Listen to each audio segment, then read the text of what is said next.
Good morning, guys. I hope you are doing wonderful today. I hope you are well. We are in the kitchen today, guys. And oh, for those of you that are on for the first time, please like, share, comment, and subscribe. And welcome to the channel. Y'all, look, today, most people are celebrating the 4th. I am going to a function with family today. And I'm going to be taking a couple of dishes with me. And one of the dishes that I'm going to be taking is fresh corn, you guys. So I know some of you may be young, or some of y'all may don't really got nothing to do with age, hey, because some older people not into cooking. But some of y'all may not cook fresh corn. You may just go and get corn from the store that's frozen and already cut and prepared. But I want to show you guys the actual process of doing fresh corn. Okay, now if you're gonna eat fruits and vegetables, the best way to consume those products are fresh products, okay, that hasn't had preservatives added to it. Of course, now with even the fresh stuff, they put in so many chemicals and pesticides and all that kind of stuff on it. But for the most part, the best thing you can do is use fresh vegetables. So in the background, I already have my water boiling in a big pot. And you would use the pot according to the size of what, or the quantity of what you're cooking. However many you're cooking, you would base the size of the pot, of course, on that. You want to make sure that the water is covering the corn or whatever vegetable or whatever it is that you're going to be boiling. And I put some real butter. I don't use margarine. I use butter. And I've already put 2 sticks in there. And I've also added olive oil. And you can put whatever type of seasoning you want. I have realized that some people are afraid to put season on vegetables. They think that seasoning only goes on meat. But I use basically the same seasonings that I use on meat, I use in my vegetables as well. So I put garlic in the water. What else did I use? I put a pinch of cayenne, guys, because I eat cayenne on basically everything. But when I'm cooking for a crowd of people, I just put a pinch in there just to give it a hint of flavor. So I don't use a whole lot. But when I'm cooking for myself, I use much, much more. Okay. So I got cayenne. I'm trying to look back and see what I added. Oh, I put some adobo in there. And I put salt and pepper. So as far as the seasonings are concerned, you can put whatever seasonings you like. Onion powder, whatever you like. But you're just going in and stripping the hair off of, and I call it hair. I don't know exactly what it's called. But anyway, you're just going in and stripping this stuff off as much as you can. You may not be able to get it all off. But y'all, I absolutely love corn, okay? It's not the best thing to eat as far as vegetables are concerned, but it's definitely not the worst either.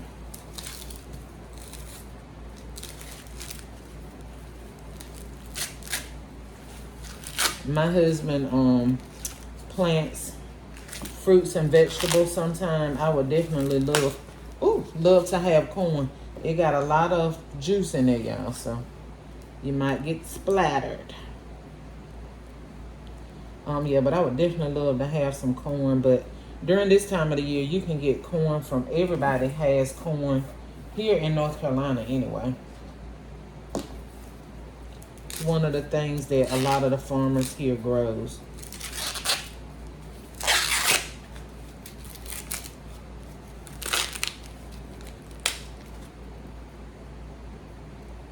And I bought it yesterday from Food Line. It was 4 ears for $1. So yeah, it requires a little bit of work, but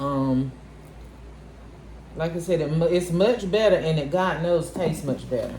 Try using, for those of you that eat green beans or snaps, whatever you call them, try eating them fresh and see, don't you notice a great deal of difference in the taste.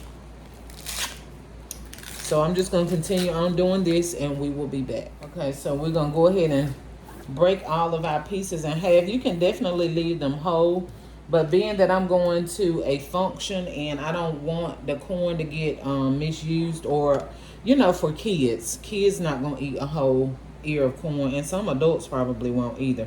So we're gonna go ahead and break them in half, and we're just gonna do it just like that. You can get a knife and be all fancy, but I'm a country cook, okay? We're just gonna break them in half.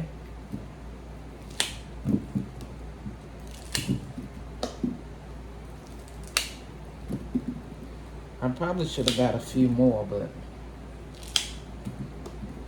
this is what it is. It's not going to be a whole lot of people there that I'm aware of anyway. So how many we got? 2, 4, 6, 8, 10, 12, 14, 16, 18, 20, 24 pieces, okay? So we're going to make it do what it do. Like I said, I should have probably got a few more, but I probably can eat about 4 or 5 pieces of it myself. I absolutely love corn. So now I'm going to just go in and rinse it off and get the remaining. You may not be able to get all of this off, but get as much of it off as you can. And once you rinse it off, more of it will come out. So then we're going to just dip it in the water, guys. And I honestly don't know how long to let it cook. I just do a lot of stuff by eye and by ear, okay? When I look at it or stick my fork in it, and you definitely don't want to overcook it. That's the problem a lot of people have with corn, and I did it for years, even with the frozen corn.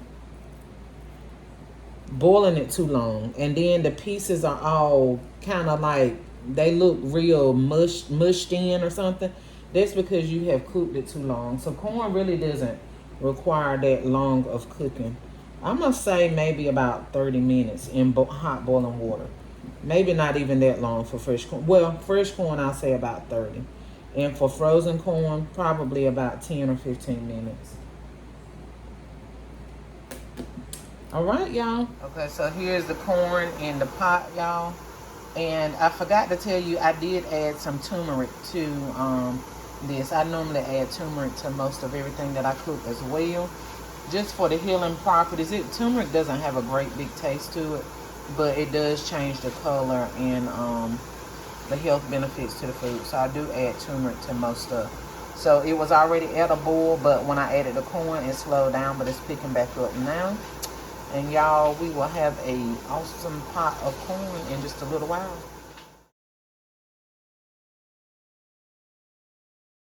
Okay, so the second dish I'm going to be making is a pasta salad. And I'm really just making this for my daughter, but I'm going to make enough so that I can take it with us to the event. So yeah, this is ham, y'all. I don't eat pork, but this is what, and I don't eat pasta either, but if I was to eat some, it definitely wouldn't have that in it. But anyway, that's what my daughter, everything that you see is what she wanted in her pasta salad. So I'll show y'all guys what it looks like when it's complete. I'm gonna dice up all my vegetables, of course, and just boil the noodles, really. That's basically all you're doing. I did season the water for the noodles, and that's basically all you have to do is just mix all of this stuff together. It's very, very simple.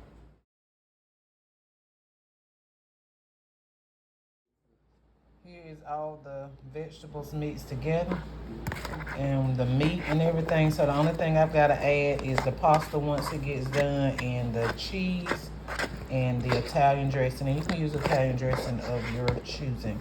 All I did was put a little pepper in here, and I put olive oil and just mixing it together. Okay, y'all, here is the conclusion of the pasta salad. And we've only poured half of the Italian dressing in there.